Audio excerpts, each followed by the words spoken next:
G'day, this is Peter from the Property Club, and today it's a sad occasion actually, because I'm talking about something quite serious and upsetting. Now, I've lived in Subic Bay for a little while now. Not too long, but in the time that I've lived here and what I have known is on the base, the Subic Freeport zone, we haven't really seen much in the way of murder. Very low crime. Subic is known for being one of the best cities in the Philippines when it comes to crime. Okay, so that's a fact. But now we're in mourning. We've got a problem.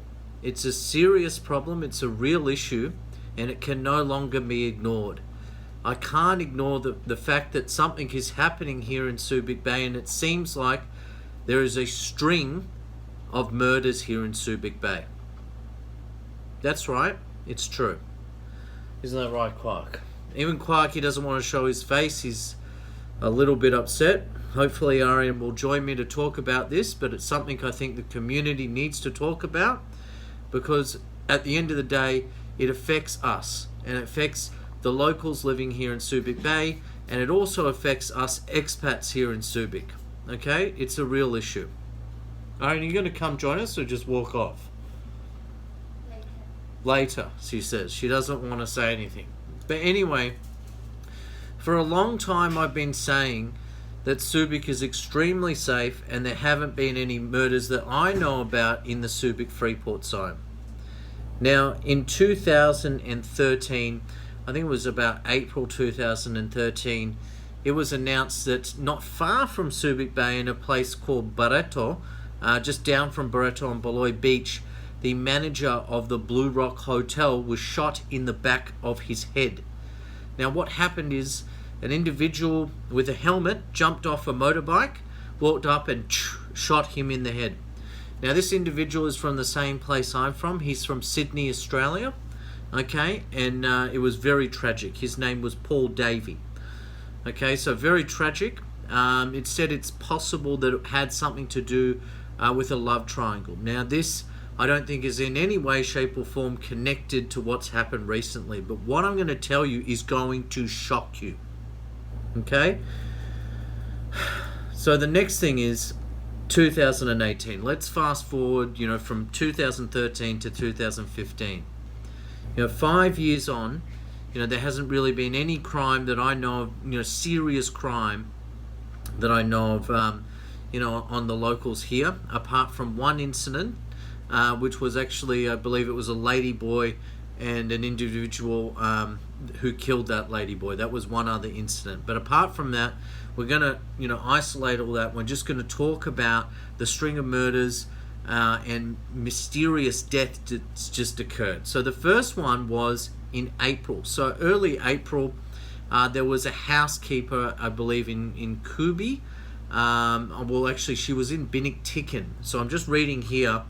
Her alias was Naneng, was reported missing on March 23rd, 2018. She left work and visited a friend in Beta Street, Binigtikan. It seems that there has been some serious issues in Binigtikan, and also the Kubi area. So she was the first to go missing on the 23rd. So then later on, she was actually found dead, okay, which is very, very awful. I'm just trying to find the date.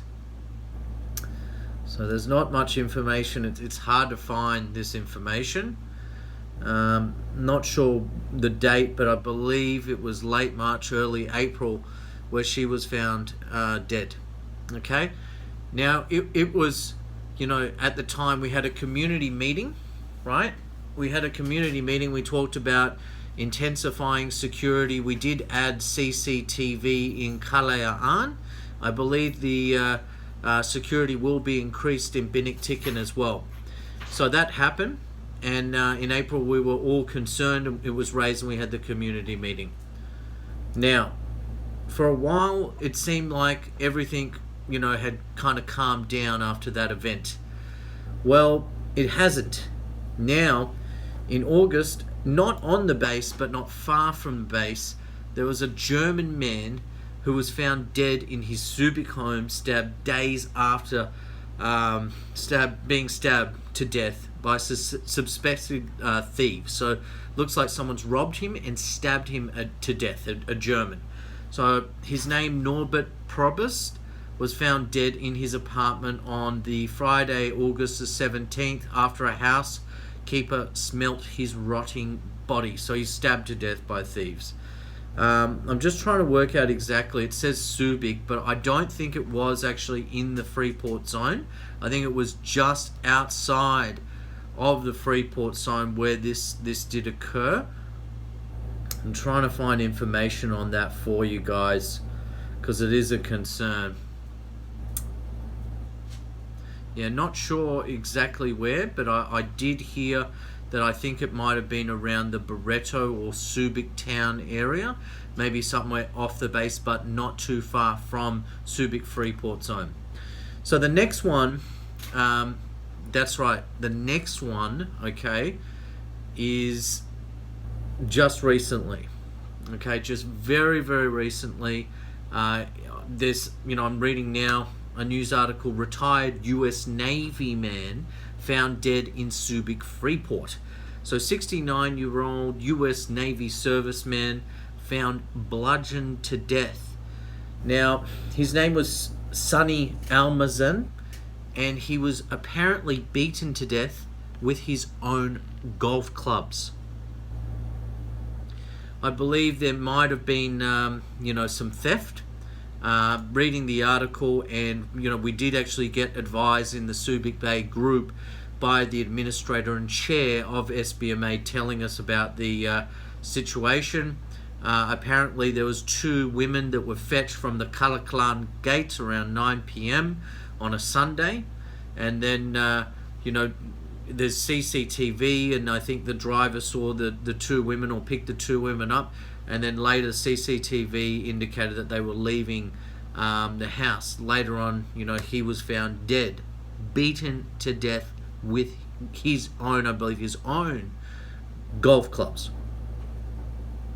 Okay, it's absolutely insane. This is a small community. It's really upsetting. Lock your doors, put on some security lights, increase security, people, because it's obviously not that safe. This is a small place, and for even one murder to happen is a big issue. Now it goes further, because that's not the last incident. Now this is only about a week ago now that this occurred on this ex-Navyman, this poor individual. I feel so sorry for Sonny's family. It's just heartbreaking indeed. But the next one has just occurred. That's right, another one we found. And look, it's not saying, the articles are not saying that it's a murder at this stage. It looks to be a suicide, but I'm not sure. Is it a suicide? Who knows? It's another expat, and he's a Korean. He showed up this morning, I believe, Wednesday, October the 17th, behind the Pier 1 Moon Bay Marina, and inside the Freeport zone. They're saying it's a suicide, but is it? Or is this a string of murders? Who knows? It does not sound good at all. Yeah, really sorry for this individual. This Korean showed up, dead, on the beach, at Moon Bay Marina there. It's just terrible, terrible. So I'm just having a look. Apparently, I'm just reading now. Apparently near the body was found a caliber 9mm handgun, based on the article, so it sounds like he's been shot. I think from one article I read, it sounded like he'd been shot in the head, so it sounded like maybe he actually pulled the trigger and shot himself in the head. It does sound a bit odd that these things are happening, all in a string in a short period of time, from April to August to October, and this is the second incident now in October in a week. So yeah, please Be safe, everyone. Please do take care. Let's, work as a community to increase security, maybe introduce a neighborhood watch. We really need to think about how to look after the residents in SBMA, look after yourself, look after your family, and look out for one another. It's important. I'm really sorry to the families that have experienced this. Jonathan's just written there is also another murder in Upper Kubi Church, but he's saying that was in 2016. Satan Resurrection, strange name, Satan, very strange name, says double thumbs down. Yep, it's not a very good thing at all. So it's so sorry to let you listen to this terrible vlog. It is terrible because it's terrible news, but look, I think it's important that you're aware. I've been promoting Subic Bay, and I want to be honest with my viewers and my community and let people know about what's going on here. So it's really, really a terrible and tragic thing that's happening here, and we just need to look after one another and look after our families and make sure that we're safe. I think it is important we get together as a community. We push SBMA to actually increase security and CCTV around the Freeport zone. So look, thank you so much for watching. I'm sorry about the tragic news, but I think it is important that we all know and we stay safe during these times. Thanks a lot and have a lovely night. Bye bye.